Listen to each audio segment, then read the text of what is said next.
രണ്ടാളും ഒരു ദിവസം ചെറുതായിട്ടൊന്ന് പിണക്കൊക്കെ മാറി കഴിഞ്ഞപ്പോൾ വിശക്കണ്. രാത്രി ഫുഡ് കഴിക്കാനാണ് രണ്ടാളും കിടന്നത്. പിണക്കൊക്കെ അല്ലേന്ന് വെച്ചിട്ട് ഫുഡൊന്നും കഴിച്ചില്ല. അപ്പോൾ അമ്മ അറിയാതെ മെല്ലെ ഡോറൊക്കെ തുറന്ന്, അമ്മ ഉറങ്ങിയോണ്ടാണ് കേട്ടോ ശല്യപ്പെടുത്തേണ്ട വെച്ച് ഡോറൊക്കെ തുറന്ന് ഞങ്ങൾ മെല്ലെ വന്നിട്ട് ഫ്രിഡ്ജിൽ ബീഫൊക്കെ ഉണ്ടായിരുന്നു കേട്ടോ. അപ്പോൾ അതൊക്കെ ചൂടാക്കി ബ്രെഡും കൂടി കഴിക്കാമെന്ന് വെച്ചിട്ട് ചൂടാക്കാൻ വന്നതാണ്. അപ്പോൾ സമയം 2 മണിയൊക്കെ ആയിട്ടുണ്ട്. അപ്പോൾ ആ ബീഫ് ചൂടാവാൻ നേരമൊന്നുമില്ല എനിക്ക്. അപ്പോഴേക്കും വിശന്നിട്ട് ഭയങ്കര വിശപ്പായിരുന്നു. അപ്പോൾ ഞാൻ ചിപ്സൊക്കെ എടുത്ത് കഴിച്ചു കേട്ടോ. ഉച്ചയ്ക്ക് ഫുഡ് കഴിച്ചിട്ടുണ്ടെങ്കിൽ നമ്മൾ അങ്ങനെ കാര്യമായിട്ട് കഴിച്ചില്ല. അതുകൊണ്ട് ഭയങ്കര വിശപ്പായിരുന്നു കേട്ടോ. പിന്നെ ഞങ്ങൾ ബീഫൊക്കെ ചൂടാക്കി ബ്രെഡും കൂട്ടി കഴിച്ചുകൊണ്ടിരിക്കുകയാണ്. രണ്ടാൾക്ക് നല്ല വിശപ്പുണ്ടായിരുന്നു. അന്ന് രാത്രി ഫുഡ് കഴിക്കാൻ കിടന്നെങ്കിൽ ആരെങ്കിലും അങ്ങനെ ഇങ്ങോട്ട് പിടിച്ച് തിന്നേനെ, ആ അവസ്ഥ എത്തിയേനെ.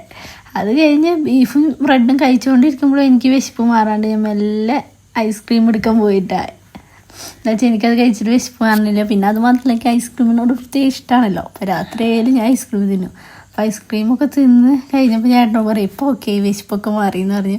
അത് കഴിഞ്ഞ് പാത്രങ്ങളൊക്കെ കേക്ക് വെച്ച് മെല്ലെ അതേപോലെ ഡോറടച്ച് ഒന്നും അറിയാത്ത പോലെ പോയി കിടന്ന് ഉറങ്ങി. ഇത്രയേ ഉള്ളൂ ഇന്നത്തെ വീഡിയോ. ബായ്.